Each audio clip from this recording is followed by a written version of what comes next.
இலங்கை பிரதமராக ரணில் விக்ரமசிங்க மீண்டும் இன்று பதவியேற்றுள்ளார். இந்நிலையில் ரணில் தலைமையிலான அரசு தங்களுக்கு அதிகார பகிர்வை வழங்கும் என தமிழர்கள் நம்பிக்கை தெரிவித்துள்ளனர். இதுகுறித்து யாழ்ப்பாணம் அருகே நல்லூரில் உள்ள பிரசித்தி பெற்ற கந்தசாமி கோவிலுக்கு வந்த பக்தர்களுடன் நமது நிர்வாக ஆசிரியர் பகவான் சிங் நடத்திய கலந்துரையாடலை இப்போது பார்க்கலாம். இங்கே நல்லூர் முருகருக்கு சேவிச்சுட்டு பூஜை முடிச்சுட்டு சுரேஷ்குமார், அவர் கெமிஸ்ட்ரி டீச்சர், இங்கே கோயில் பக்கத்தில் தான் அவரோட வீடு. சுரேஷ், வணக்கம். வணக்கம். கோயிலை பற்றி கொஞ்சம் சொல்லுங்கள். வணக்கம். உலக தமிழர் அனைவருக்கும் எனது இனிய வணக்கங்கள். இந்த ஆலயம் பன்னெடுங்காலமாக ஈழத்தமிழர்களுடைய ஒரு அடையாளமாகவும் தமிழ் மக்களுடைய ஒரு ஆன்மீக வளப்படுத்தும் ஒரு மையமாகவும் விளங்கி வருகின்றது. இந்த ஆலயத்தை சூழ பல சித்தர்கள் முனிவர்கள் வாழ்ந்ததாக எமது வரலாற்று ஆவணங்கள் கூறி செல்லுகின்றன. அந்த வகையிலே செல்லப்பா சுவாமிகள், யோகர் சுவாமிகள் போன்ற மிக பெரும் ஆன்மீக நாட்டமுள்ள பல இறை பணிகளை மேற்கொண்ட அற்புதங்களை செய்த பல அடியார்களை இங்கே வாழ்ந்ததாக கூறுகின்றார்கள். நான் சிறு வயதிலிருந்து எனது தந்தையுடன் இங்கு வந்து வணங்குவதுண்டு. மிகவும் ஒரு புனிதமான அற்புதமான, இங்கு மூவின மக்களும் வந்து ஒன்று கூடுகின்ற இடம். இது ஒரு சமாதான சின்னம் என்று கூட கூறலாம். இது ஒரு புனித ஸ்தலம். ஆகவே உலகத் தமிழர்கள் அனைவரும் இந்த திருவிழா காலங்களில் இங்கு வந்து முருகனுடைய அன்பையும் அருளையும் பெற்று செல்லுகின்றார்கள். இது இங்கு வருவதற்கு ஒவ்வொரு முறையும் எங்களுக்கு கிடைக்கின்ற சந்தர்ப்பங்களை இறைவனின் பாக்கியமாக கருதுகின்றோம். இதில் இப்போ புதன்கிழமை கொடியேற்றம் நடந்தது. அது அந்த விசேஷம் என்ன மாதிரி? ஒவ்வொரு ஆண்டும் ஆவணி மாதம் 25 நாட்கள் திருவிழா நடைபெறும். அதில் போன புதன்கிழமை, அதாவது இந்த கிழமைக்குரிய புதன்கிழமை கொடியேற்றம் நடைபெற்றது. அந்த அன்று இந்த 25 நாளும் விரதம் இருக்கின்ற அடியார்கள், அங்க பிரதிஷ்டை செய்கின்ற அடியார்கள் அந்த கொடியேற்ற தினத்தில் அன்று வந்து காலையில் ஒன்று கூடி அரோரா ஒலிக்க இறைவனை வணங்கி, இதே அப்படி 25 நாட்களும் தொடர்ந்து கொடி இறக்கத்துடன் நிறைவடையும். இதற்கு இந்த 25 நாட்களும் வருகின்றவர்கள் அநேகமாக இந்த கொடியேற்றத்தை பார்ப்பதற்கும் கொடி இறக்கத்தை பார்ப்பதற்கும் வருவார்கள்.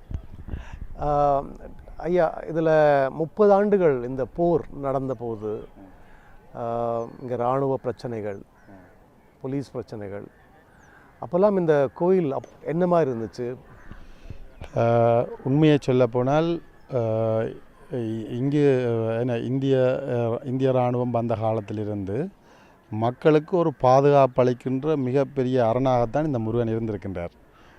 30 ஆண்டு காலம் போர் நடந்தாலும் போரில் ஈடுபட்ட அனைத்து தரப்பினரும் இந்த இறைவனை மிகவும் கண்ணியமாகவும் கௌரவமாகவும் பூசித்து தான் நடந்து கொண்டார்கள். அது மாத்திரமல்ல, 30 ஆண்டு காலம் எத்தனையோ விமான தாக்குதல் நடந்த போதும் இறைவனர்களால் இந்த ஆலயத்துக்கு எந்தவித சேதமும் நடைபெறவில்லை.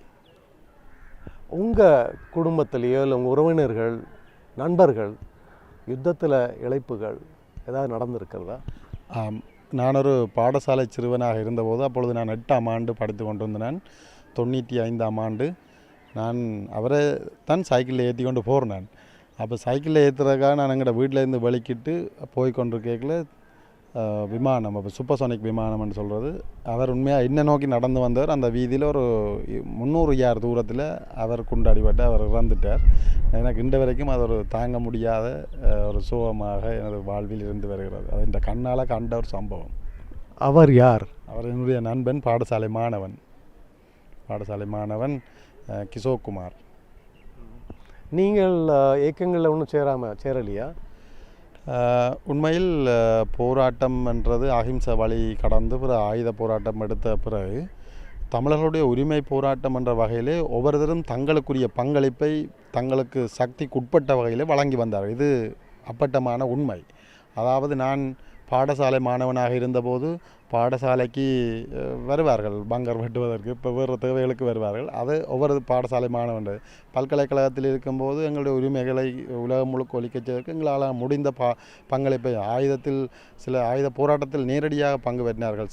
சிலர் தங்களுடைய பங்களிப்பை உணவு சமைத்து கொடுத்தார். பல்வேறு வகைகளிலே இந்த உரிமை போராட்டம். உண்மையில் நாங்கள் இந்திய அரசாங்கம் ஒரு இந்து மக்கள் சார்ந்த ஒரு அரசுன்ற வகையில் எங்களுக்கான தீர்வை இந்த மோடி அரசாங்கம் தரும் என்ற பாரிய நம்பிக்கையும் அயராத உழைப்பும் உழைப்பிலும் நாங்கள் ஈடுபட்டிருக்கின்றோம். உண்மையில் எங்களுடைய பிரதேசம் ஒரு புனித பூமி, சிவபூமி, இந்துக்கள் வாழ்கின்ற பூமி. எங்களுடைய எத்தனையோ ஆலயங்கள் விடுபட முடியாமல், மணி ஒலிக்காமல், தீபம் ஏற்றாமல் பார்த்து கொண்டிருக்கின்றன. இவற்றையெல்லாம் மிகவும் சிறப்பாக செய்தத இந்த இந்திய மோடி, அதாவது இந்துக்களுக்குரிய அரசாங்கத்தை நாங்கள் வேண்டிக் கொள்கிறோம். உண்மையில் அவர்கள் அதை செய்து தருவார்கள் என்ற பாரிய நம்பிக்கை எங்களுக்கு இருக்கின்றது. இப்போ பாராளுமன்ற தேர்தல் நடந்து ஒரு சுமூகமாக ஒரு பிரச்சனையும் இல்லாமல், வன்முறை இல்லாமல் நடந்து முடிஞ்சதுக்கு அதை பற்றி நீங்கள் உங்களுடைய கருத்து என்ன? எதிர்காலம் எப்படி இருக்கும் அப்படின்ற நீங்கள் நினைக்கிறீங்க? உண்மையில் இலங்கையிலே நீண்ட ஆதிக்குடிகளான தமிழ் மக்களுக்கு இங்கு நாங்கள் இலங்கையிலே சேர்ந்து வாழ்வதற்காகத்தான் விரும்பினோம். அதாவது இலங்கைக்குள் இலங்கை மத்திய அரசாங்கத்துடன் எங்களுக்குரிய அரசியல் அதிகாரங்களுடன் சேர்ந்து வாழ்வதற்காகத்தான் நாங்கள் ஈடுபட்டோம். ஆனால் சேர்த்து வாழ முடியாது என்று சொல்லப்பட்ட போது தான் நாங்கள் பிரிந்து வாழ்வதற்கான ஏற்பாடுகளை எங்களுடைய தலைவர்கள் மேற்கொண்டார்கள். ஆனால் மீண்டும் ஒரு முறை தமிழ் மக்கள் அழுத்தமாக சொல்லியிருக்கிறார்கள், நாங்கள் இந்த ஐக்கிய இலங்கைக்குள் ஒரு உலக நாடுகளில் இருக்கின்றது போல அல்ல இந்தியாவில் இருக்கின்றது போல சமஷ்டி அடிப்படையிலான ஒரு தீர்வு, வடக்கு கிழக்கில் தமிழ் மக்கள் செறிவாக வாழ்கின்ற பிரதேசங்களில் அவர்களுக்கு ஒரு அரசியல் அதிகார பங்கீட்டைத்தான் கோரி நிற்கின்றார்கள். பிரிந்து போவதை அவர்கள் உண்மையில் விரும்பவில்லை. என்றால் நாங்கள் பிரிவது இந்தியாவுக்கும் அது ஒரு பாதுகாப்பற்ற நிலைமை. ஆகவே நாங்கள் சேர்ந்து வாழ விரும்புகின்றோம்.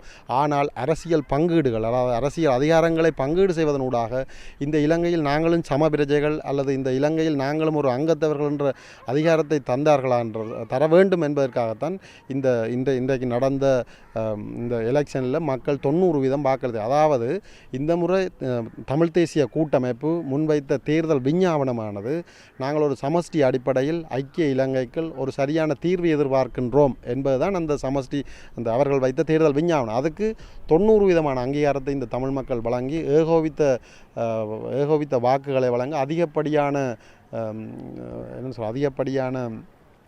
பாராளுமன்ற உறுப்பினர்களை தெரிவு செய்திருக்கிறார்கள். ஆகவே இந்த மிகவும் உன்னதமான ஒரு சந்தர்ப்பம் வந்திருக்கிறது. அதாவது இந்திய அரசாங்கம் மிகவும் வலுவான ஒரு அரசாங்கமாக இருக்கின்றது. சர்வதேச மட்டத்தில் தமிழர் மக்களுடைய பிரச்சனை பேசப்பட்டு வருகின்றது. அதே நேரம் தமிழ் மக்கள் தாங்கள் திருத்தமாக அழுத்தமான ஒரு முடிவை தெரிவித்திருக்கிறார்கள். ஐக்கிய இலங்கைக்குள் நாங்கள் சேர்ந்து வாழ விரும்புகின்றோம், எங்களுக்கான உரிமைகளை தந்து இங்கு அதே நேரம் இந்த இலங்கையிலே ஒரு அரசியல் தீர்வை கொண்டு வருவது இலங்கை என்ற திருநாட்டுக்கு மிகவும் நல்லது. ஏனென்றால் புலம்பெயர்ந்து வாழுகின்ற எத்தனையோ கோடீஸ்வரர்கள் இங்கு ஒரு அரசியல் தீர்வு வருமாக இருந்தால் பாரிய முதலீடுகளை செய்து இந்த இலங்கையை ஒரு மிகச்சிறந்த ஒரு ஆசியாவின் ஆச்சரியாக மாற்றுவதற்கு பார்த்து கொண்டிருக்கிறார்கள். ஆகவே அரசியல் தீர்வை வழங்குவது இங்கிருக்கின்ற மூவின மக்களுக்கு மிகவும் சார்பாக இருக்கும். தற்போது இருக்கின்ற மைத்திரிபால அரசாங்கமும் ஒரு கண்ணியமான அரசாங்கம் என்று நாங்கள் எதிர்பார்த்திருக்கின்றோம்.